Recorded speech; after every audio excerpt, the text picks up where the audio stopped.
നല്ല മൊരിഞ്ഞ അപ്പത്തിൻ്റെ കൂടെ കഴിക്കാൻ ഒരു കിടിലൻ ചിക്കൻ സ്റ്റൂ ആണ് ഇന്നത്തെ നമ്മൾ റെസിപ്പി എന്ന് പറയുന്നത്. വീഡിയോ സ്കിപ്പ് ചെയ്യാതെ ഫുള്ള് കാണണം. ഇഷ്ടപ്പെടുകയാണെന്നുണ്ടെങ്കിൽ ചാനലൊന്ന് സബ്സ്ക്രൈബ് ചെയ്ത് ലൈക്ക് ചെയ്ത് ഷെയർ ചെയ്ത് സപ്പോർട്ടൂടെ ചെയ്യണേ. അപ്പോൾ താമസിക്കുന്നില്ല, നമുക്ക് നേരെ വീഡിയോയിലേക്ക് തന്നെ പോവാം.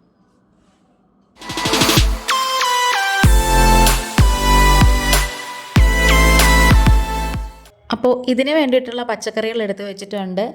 2 സവാള, വലിയ സവാള നേരിയതായിട്ട് അരിഞ്ഞത്, ചെറിയൊരു ക്യാരറ്റ് എടുത്തിട്ടുണ്ട്, പിന്നെ ഒരു 3-4 അല്ലി വെളുത്തുള്ളിയും ഒരു ചെറിയ കഷ്ണം ഇഞ്ചിയും കുനുകുനാന്ന് അരിഞ്ഞത്, പിന്നെ 2 മീഡിയം സൈസിലുള്ള ഉരുളക്കിഴങ്ങും, പിന്നെ ഒരു 4-5 പച്ചമുളകും എടുത്തിട്ടുണ്ട്.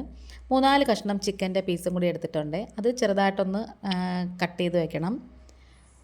അപ്പോൾ നമ്മൾ ക്യാരറ്റ് ഈ സ്റ്റൂവിലൊക്കെ, അതിപ്പം വെജിറ്റബിൾ സ്റ്റൂ ആയാലും ബീഫായാലും മട്ടണായാലും ചിക്കനായാലും ചേർക്കുമ്പം വളരെ കുറച്ച് മാത്രമേ ചേർക്കാവൂ, അല്ലെങ്കിൽ കളറ് മാറിപ്പോവും. ഇനി ഞാനിവിടെ കുക്കറിലേക്ക് വെളിച്ചെണ്ണ ഒഴിച്ച് കൊടുത്തിട്ടുണ്ട്. അതിലേക്ക് 3 ഏലക്കയും 3 ഗ്രാമ്പുവും ഒരു കഷ്ണം പട്ടയും പിന്നെ 2 തക്കോലും കൂടി ഇട്ട് കൊടുത്തിട്ടുണ്ട്. അത് ചെറുതായിട്ടൊന്ന് മൂത്ത് വരുമ്പോഴത്തേക്കും നമ്മൾ ഇഞ്ചിയും വെളുത്തുള്ളിയും പച്ചമുളകും കൂടി ചേർത്ത് കൊടുക്കാം. പിന്നെ ഒരു 5-6 മണി കുരുമുളകും കൂടി ഇട്ട് കൊടുത്തിട്ടുണ്ട്. ഒരുപാട് കുരുമുളക് വേണ്ട, കുറച്ച് മതി. ഇനി ഇതിൻ്റെയൊക്കെ പച്ച മണം മാറുന്നത് വരെ നന്നായിട്ട് ഇങ്ങനെ ഒന്ന് വഴറ്റി കൊടുക്കണം. അതിങ്ങനെ ഏകദേശം ഒന്ന് വഴണ്ട് വരുമ്പോഴത്തേക്കും നമുക്ക് പച്ചക്കറികളൊക്കെ ചേർത്ത് കൊടുക്കാം. സവോളയും അതുപോലെ തന്നെ ഉരുളക്കിഴങ്ങ് നുറുക്കിയതും പിന്നെ ക്യാരറ്റ് നുറുക്കിയതും എല്ലാം കൂടി ചേർത്തിട്ട് നന്നായിട്ട് ഇങ്ങനെ വഴറ്റിയെടുക്കണം. ഒരുപാട് അങ്ങ് വഴണ്ട് കളറ് മാറി പോകരുത്. ചെറിയൊരു കണ്ണാടി പരുവം അതാണ് കേട്ടോ. ഉള്ളിയൊക്കെ ഒന്ന് വഴണ്ട് ഒന്ന് ചെറുതായിട്ടൊന്ന് വഴണ്ട് വരണം. അതൊന്ന് ചെറുതായിട്ട് വഴണ്ടതിന് ശേഷം നമുക്ക് ചിക്കൻ ചേർത്ത് കൊടുക്കാം. ആവശ്യത്തിനുള്ള ഉപ്പും കൂടി ഇട്ട് കൊടുക്കാം. ഇനി ഇതെല്ലാം കൂടി ചേർത്ത് നന്നായിട്ട് ഇങ്ങനെ വഴറ്റിയെടുക്കണം. നല്ല ടേസ്റ്റാണ് കേട്ടോ ഈ ഒരു ചിക്കൻ സ്റ്റൂവിന്. പിന്നെ കുറച്ച് കറിവേപ്പിലയും കൂടി ഇതിലേക്ക് അങ്ങ് ഇട്ട് കൊടുക്കാം. ഒന്നും കൂടി കൈയെടുക്കാതെ നന്നായിട്ട് ഇങ്ങനെ ഒന്ന് വഴറ്റി കൊടുക്കണം. ആ സ്പൈസസ് ഒക്കെ മൂത്തിട്ടുള്ള നല്ലൊരു മണം വരുന്നുണ്ട്. അതുപോലെ തന്നെ ഇഞ്ചിയും വെളുത്തുള്ളിയും ചതച്ച് വേണമെങ്കിലും ചേർക്കാം. അപ്പോൾ നമ്മുടെ ചിക്കനൊക്കെ അതേ ചെറുതായിട്ട് ഇങ്ങനെ ഒന്ന് മൊരിഞ്ഞ് വന്നിട്ടുണ്ട് ആ എണ്ണയ്ക്കകത്ത് കിടന്ന്. പച്ചക്കറികളുടെ ഒന്നും കളറൊന്നും മാറിയിട്ടില്ല. ഇനി നമുക്കിതിലേക്ക് കുറച്ച് നല്ല ചൂടുവെള്ളമൊന്ന് ഒഴിച്ചു കൊടുക്കാമേ. ഒരുപാട് വേണ്ട, കുറച്ച് വെള്ളമൊന്ന് ഒഴിച്ചാൽ മതി. പെട്ടെന്നാവാൻ വേണ്ടിയിട്ടാണ് ഞാൻ ഇളം ചൂടുവെള്ളം ഒഴിച്ചു കൊടുത്തത്. എന്നിട്ട് നമുക്കിത് അടച്ച് വെച്ച് കൊടുക്കാം. അടച്ച് വെച്ചിട്ടൊരു 3 മുതൽ 4 വിസിൽ വരെ കേൾപ്പിച്ച് കൊടുക്കാം. അപ്പോഴത്തേക്കും ഞാനിവിടെ നേരത്തെ തന്നെ കുറച്ച് കശുവണ്ടി പരിപ്പ് കുതിർക്കാനായിട്ട് വെച്ചിട്ടുണ്ടായിരുന്നു. അത് നന്നായിട്ട് കുതിർന്ന് വന്നിട്ടുണ്ട്. അപ്പോൾ നമ്മൾ കുക്കറൊക്കെ അണച്ചതിന് ശേഷം നമ്മളിത് തുറന്ന് നോക്കിയപ്പോഴത്തേക്കും ഏകദേശം നന്നായിട്ട് ഇങ്ങനെ വെന്ത് വന്നിട്ടുണ്ട്. ചിക്കനൊക്കെ നന്നായിട്ട് വെന്തിട്ടുണ്ട്. ഉരുളക്കിഴങ്ങും ക്യാരറ്റും ഉള്ളിയൊക്കെ തന്നെ നന്നായിട്ട് ഇങ്ങനെ വെന്ത് വന്നിട്ടുണ്ട്. ചിക്കനകത്തു നിന്ന് തന്നെ കുറച്ച് വെള്ളം എന്തായാലും ഊറി വരും. ഇനി നമുക്ക് ഗ്യാസ് ഓണാക്കിയിട്ട് ഈ വെള്ളം കുറച്ചൊന്ന് വറ്റിച്ചെടുക്കണം.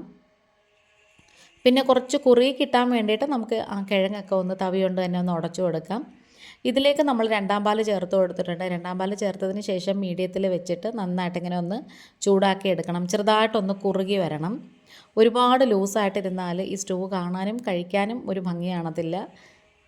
അതിങ്ങനെ നന്നായിട്ട് ഇങ്ങനെ തിളച്ച് ചെറുതായിട്ടിങ്ങനെ കുറുകി വരുമ്പോഴത്തേക്ക് നമുക്ക് 2-ാം പാലിൻ്റെ കുറച്ച് തേങ്ങാപ്പാൽ എടുത്ത് വെച്ചിട്ടുണ്ടായിരുന്നേ. അതിലേക്ക് കശുവണ്ടിപ്പരിപ്പ് അരച്ചതും കൂടി നല്ല സ്മൂത്ത് പേസ്റ്റായിട്ട് അരച്ചിട്ടുണ്ടായിരുന്നു. അതും കൂടി നമുക്കിതിലേക്ക് ചേർത്ത് കൊടുക്കാം. ഇങ്ങനെ നമ്മൾ ചെയ്യുമ്പോൾ തന്നെ സ്റ്റൂ ഒന്ന് കുറുകി വരും. അല്ലാതെ നമ്മൾ കോൺഫ്ലോർ ഒന്നും ചേർക്കേണ്ട ആവശ്യമില്ല. ഇത് നന്നായിട്ട് ഇങ്ങനെ കുറുകി വരുമ്പോഴത്തേക്ക് നമുക്കിതിലേക്ക് 1/2 ടീസ്പൂണ് ഗരം മസാല പൊടിയും കുരുമുളകുണ്ടല്ലോ അതൊരു 1/4 ടീസ്പൂണും കൂടി ചേർത്ത് കൊടുക്കാം. അപ്പം ഞാനിവിടെ ചേർത്തിട്ടുള്ള പച്ചമുളക് നമ്മൾ ഇച്ചിരി എരിവുള്ള മുളകായിരുന്നേ. അതിപ്പോൾ നമ്മൾ പുതിയതായിട്ട് മേടിച്ച മുളകായതുകൊണ്ട് ഇതിൻ്റെ എരിവിൻ്റെ ഒരു ഇതെനിക്കറിയത്തില്ലായിരുന്നു. അപ്പം നിങ്ങൾ ചേർക്കുമ്പോൾ നിങ്ങൾക്ക് കുരുമുളകിൻ്റെ ഫ്ലേവറാണ് കൂടുതൽ വേണ്ടതെന്നുണ്ടെങ്കിൽ പച്ചമുളകൊന്ന് കുറച്ചിട്ടാൽ മതി. അങ്ങനെ ഇതെല്ലാം നന്നായിട്ട് തിളച്ച് വരുമ്പോഴത്തേക്കും നമുക്ക് 1-ാം പാല് ചേർത്ത് കൊടുക്കാം. 1-ാം പാല് ചേർത്തിട്ട് കൈയെടുക്കാതെ തന്നെ നന്നായിട്ട് ഇങ്ങനെ ഒന്ന് ഇളക്കി കൊടുക്കണം. കൈയെടുക്കാതെ ഒന്ന് ഇളക്കി കൊടുക്കണേ. ഇനി തിളയ്ക്കാൻ പാടില്ല. നമുക്കത് ഗ്യാസിൽ നിന്ന് മാറ്റി വയ്ക്കാം. ഇനി വേറൊരു കുഞ്ഞ് കൈച്ചട്ടി വെച്ച് കൊടുത്തിട്ട് അതിലേക്ക് കുറച്ച് നെയ്യും കുറച്ച് വെളിച്ചെണ്ണയും കൂടി ചേർത്ത് കൊടുക്കാം. ചിലരൊക്കെ നെയ്യ് മാത്രം ചേർക്കാറുണ്ട്. പക്ഷേ അങ്ങനെ ചേർക്കുമ്പോൾ ഭയങ്കര ഒരു ടേസ്റ്റ് വ്യത്യാസം പോലെ തോന്നും. അതിനേക്കാളും നെയ്യും വെളിച്ചെണ്ണയും കൂടി ചേർത്തെടുക്കുന്നതാണ് നല്ലത്. അതിലേക്ക് കുറച്ച് കശുവണ്ടി പരിപ്പും കുറച്ച് കറിവേപ്പിലയും കൂടി ഇട്ട് നന്നായിട്ട് മൊരിഞ്ഞ് മൂത്ത് വരുമ്പോഴത്തേക്കും നമുക്ക് ഈ സ്റ്റൂവിലേക്ക് അങ്ങ് ചേർത്ത് കൊടുക്കാം. ഉണക്കമുന്തിരി കയ്യിലുണ്ടെങ്കിൽ അതും കൂടി കുറച്ച് ചേർത്ത് കൊടുത്താലും നല്ലതാണേ. ഇനി ഇത് ഇളക്കി കൊടുക്കണം. അപ്പം നമ്മളിന്ന് ഈ സ്റ്റൂ ഉണ്ടാക്കുന്നത് ഞാൻ അപ്പത്തിൻ്റെ കൂടെയാണ് കേട്ടോ. രാവിലെ മാവ് ബാക്കി വന്നിട്ടുണ്ടായിരുന്നു, അത് ഫ്രിഡ്ജിൽ വെച്ചിട്ട് ഇതിപ്പോൾ രാത്രി നേരത്തെ എടുത്ത് പുറത്ത് വെച്ചിട്ടുണ്ടായിരുന്നു. മാവൊക്കെ നന്നായിട്ട് പതഞ്ഞ് പൊങ്ങി ഇരിപ്പുണ്ട്. നല്ല സോഫ്റ്റ് ആയിട്ടുള്ളൊരു അപ്പമാണ് കേട്ടോ. അപ്പച്ചട്ടി വെച്ച് കൊടുക്കാം. അതിലേക്ക് നമുക്ക് എണ്ണയൊക്കെ പുരട്ടിയിട്ട് കുറച്ച് മാവ് ഒഴിച്ച് കൊടുത്തിട്ട് ഒന്ന് ചുറ്റിച്ച് കൊടുക്കണേ. ചുറ്റിച്ചതിന് ശേഷം നമ്മൾ പെട്ടെന്ന് അങ്ങ് അടച്ച് വെക്കാൻ പാടില്ല. ചെറുതായിട്ട് ഇങ്ങനെ ഹോൾസൊക്കെ വരുമ്പോഴത്തേക്കും നമുക്ക് അടച്ച് വെച്ച് കൊടുക്കാം. നല്ല പഞ്ഞി പോലത്തെ അപ്പത്തിൻ്റെ കൂടെയും പിന്നെ ഇടിയപ്പത്തിൻ്റെ കൂടെയൊക്കെ കഴിക്കാൻ ഇത് നല്ല ടേസ്റ്റാണ് കേട്ടോ. അങ്ങനത്തെ നമ്മൾ അപ്പമൊക്കെ ചുട്ടെടുത്ത് വെച്ചിട്ടുണ്ട്. അപ്പം നമ്മുടെ ഷോർട്സ് നേരത്തെ ഇട്ടിട്ടുണ്ടായിരുന്നു.